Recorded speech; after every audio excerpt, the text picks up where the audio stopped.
Surely, this video is going to make many people angry, but I have realized that most people who buy watches don't really care about watchmaking. And obviously, I'm referring to the manufacture itself, the complexity and the beauty of the art and craftsmanship that go into creating a mechanical or automatic watch, or even a quartz. Everything within this world has a charm and a beauty that I believe not many people appreciate. Now, this may seem like a contradiction because the watch market is one of the largest in the world. People spend a lot of money on luxury watches. So, how can this be? How can I say that not many people appreciate watches? And I think that for those people who are into collecting watches, it will be quite obvious. Watches offer many things, including status, financial security, technology, tradition, craftsmanship, among many other things. Now, I learned in my marketing classes that the best product is not always the one that sells the most. And that's why I'm going to ask you, again, as I have done in several videos before, why are you wearing the watch on your wrist? Why did you choose that specific watch? Because you liked how it looked, because of the brand, because you considered it an investment, because of the brand, the type of movement, or how comfortable the watch is? And actually, all answers are acceptable because it is a response that you have to make to yourself. And every response is valid because the watch is for you and you give it the value that you want. Now, as I have said before, luxury watches are no longer just tools for telling time. They are jewelry and works of art that happen to also tell the time. Many people buy watches as an investment, which is the same as buying a house or investing in a work of art. Now, obviously, with many zeros less in the price. And that's fine. If the market dictates it that way, it's perfect. If you bought the watch because it is recognizable and from a very famous brand, that's fine too. As I said, the watch is no longer just a tool that tells time. It becomes a part of you, something that gives you status, something that people can look at and say, oh, it suits you well, and that's cool.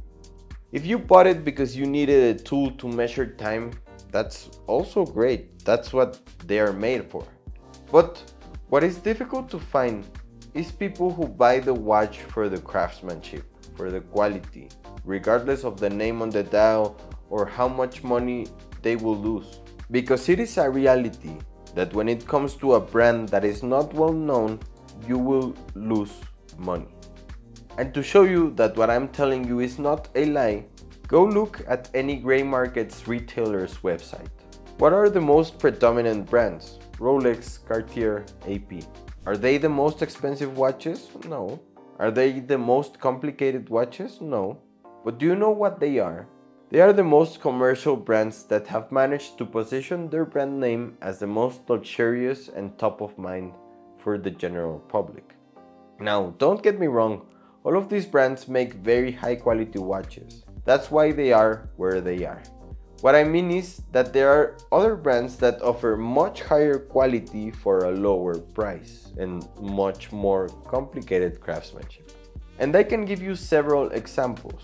What are the most valued watches from Rolex? The Submariner, which is a dive watch with an automatic movement. The Daytona, which is an automatic chronograph. And for Rolex watches, which within the complications are very simple, they double or triple the retail price. But for example, the most complicated watch from Rolex, the Sky Dweller, which is an annual calendar, it sells for almost at retail price because nobody appreciates it. Now the same thing happens with Patek. We have the Nautilus 5711, which is a simple three-handed watch, which is probably the most desired watch on the planet. And then we have its brother, the 5712, which has more complication, which is actually more complex watch, but both sell for the same price on the gray market. Or you have watches like world time watches, chronographs with perpetual calendars, extremely complicated things from Patek, selling for much cheaper than the steel Nautilus, when these other watches with complications are made from precious metals are much cheaper. Now if you apply math and numbers, this actually doesn't make sense.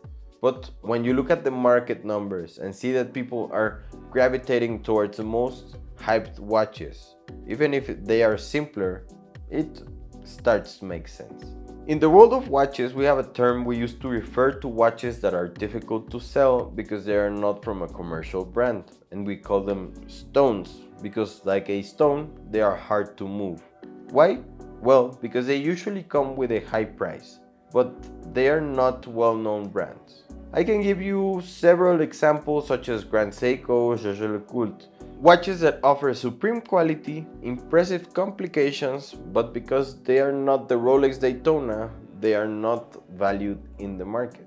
And I can show you two examples. The first one would be this Jaeger-LeCoultre Mebo Box, which is a watch with a mechanical alarm.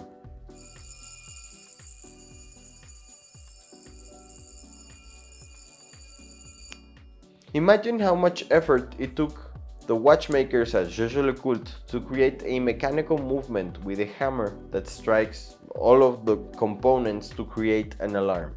And these are watches that retail price is very high, but because they are not commercial brands, their price on the gray market is very affordable. Now another example would be this Gerald Genta Jumping Hours, a watch with a complication that once the cycle of 60 minutes goes by, the hour jumps to the next one. Perhaps not very practical, but actually quite beautiful. And again, we find a watch that is very expensive at a retail price, but very affordable on the gray market. Now, do you understand why I say that people and the market are not interested in watchmaking? I mean, they are interested in other things, but as such, the manufacture and complexity of creating a watch is not what gives value to the piece. But what do you think?